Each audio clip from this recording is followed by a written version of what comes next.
सन 2025 की वह एक अनजानी रात थी। दिल्ली के बाहरी इलाके में स्थित एक बहुराष्ट्रीय कंपनी के मुख्य भवन से एक युवक धीमे कदमों से बाहर निकल रहा था। उसका नाम था रणव वर्मा। रणव, जिसकी ऊंची कद काठी, चौड़ी छाती, तेज नयन, तराशा हुआ चेहरा और हल्की मुस्कान देखते ही बनती थी। वह उन दुर्लभ पुरुषों में था जिनमें सौम्यता और मर्दानगी एक साथ झलकती थी। उसकी हल्की बिखरी जुल्फें, घने भौहें और धूप में दमकती त्वचा उसे भीड़ से अलग करती थी। ये वही रात थी जब उसका जीवन सदैव के लिए बदलने वाला था। रात का तीसरा पहर था। सड़कें सुनसान थीं। हल्की हल्की ठंडी हवा चल रही थी। रणव अपनी कार की ओर बढ़ ही रहा था कि उसे लगा जैसे कोई उसे घूर रहा हो। पीछे मुड़कर देखा। चारों ओर घना सन्नाटा था, परंतु अगले ही क्षण सड़क किनारे के पुराने पीपल के वृक्ष के नीचे वह एक आकृति को देख सका। वह एक युवती थी, लंबी, पतली, दूधिया रंगत वाली। उसके बाल घने और रेशमी थे जो कमर तक लहराते थे। उसने एक लाल चूनर ओढ़ रखी थी जो रात की कालिमा में भी चमक रही थी।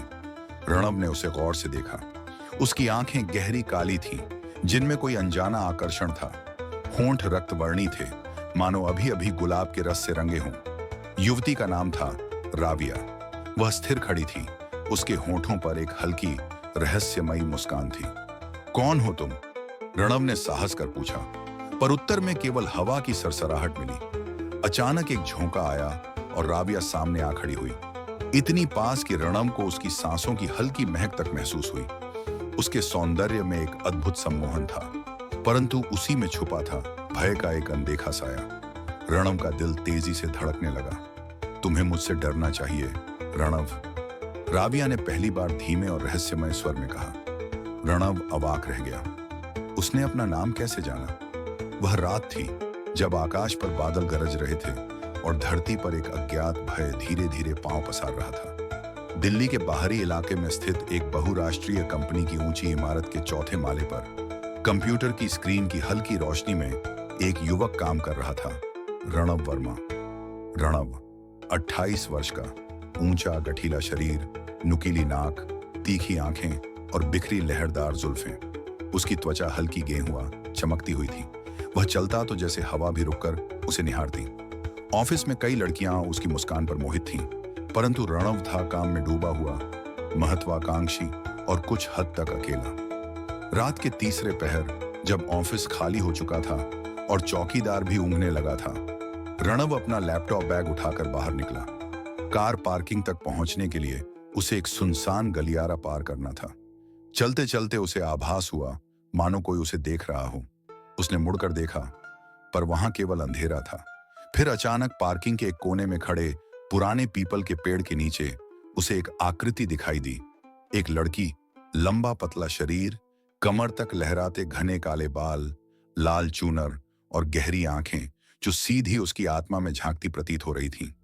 वह लड़की अत्यंत सुंदर थी, मानो स्वर्ग से उतरी कोई अप्सरा हो, पर उसके सौंदर्य में एक रहस्यमयी भय समाया था। कौन हो तुम? रणव ने धीमे परंतु स्थिर स्वर में पूछा। लड़की के होठों पर हल्की मुस्कान आई। उसने धीमे स्वर में कहा, मैं राविया हूं, तुम्हारी प्रतीक्षा में थी। रणव चौंका। कैसे जानती है उसका नाम? प्रतीक्षा क्यों? राविया धीरे धीरे उसकी ओर बढ़ी। उसके कदम जमीन पर नहीं पड़ते थे, जैसे वह हवा में तैरती हो। रणव का शरीर थरथरा उठा, पर न जाने क्यों उसके पैर जड़े के जड़े रह गए। उस रात के बाद से रणव के जीवन में अजीब घटनाएं होने लगी। ऑफिस की लिफ्ट अपने आप ऊपर नीचे चलने लगी। लैपटॉप स्क्रीन पर अचानक लाल आंखें चमकने लगती। घर के शीशे में परछाइयां दिखती। रात के समय उसे अक्सर किसी की धीमी फुसफुसाहट सुनाई देती। रणव, मेरे पास आओ। वह जानता था कि कुछ अनहोनी हो रही है, परंतु उसकी आत्मा जैसे बंधी थी। वह डरता भी था और अनजाने में आकर्षित भी होता जा रहा था। एक रात रणव ने साहस करके उसी पीपल के वृक्ष के नीचे फिर से रुकने का निश्चय किया। वहां वह फिर मिली, राविया। चांदनी में उसका चेहरा और भी अनुपम लग रहा था। दूधिया त्वचा पर लालिमा की आभा, गहरी बड़ी आंखें, रक्तिम होंठ और माथे पर चमकता तिलक। तुम कौन हो और मेरे जीवन में क्या चाहती हो? रणव ने कठोर स्वर में पूछा। राबिया ने आंखें नीची कर ली और उसकी आवाज कांपने लगी। मैं एक समय में मनुष्य थी, इस गांव की, पर 100 वर्षों पूर्व मुझे विश्वासघात का शिकार होना पड़ा।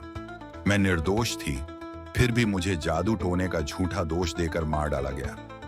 मेरी आत्मा को मुक्ति नहीं मिली, और अब जब मैंने तुम्हें देखा तो लगा मेरी मुक्ति तुम ही से होगी।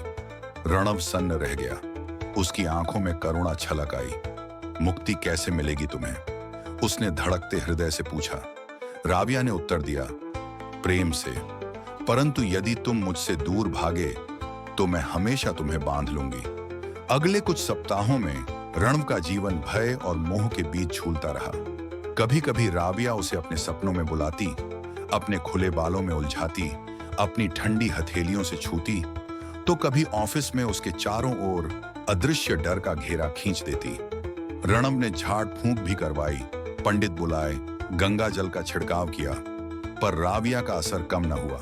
उसका सौंदर्य, उसकी करुण पुकार रणव के हृदय को भीतर भीतर तोड़ रही थी।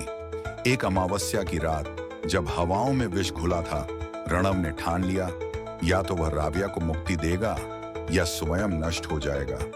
वह फिर उसी वृक्ष के नीचे पहुंचा जहां सब कुछ शुरू हुआ था। राबिया वहां पहले से खड़ी थी, आज पहले से भी अधिक सुंदर, परंतु आंखों में गहरी वेदना थी। रण, वह फुसफुसाई, क्या तुम मुझसे?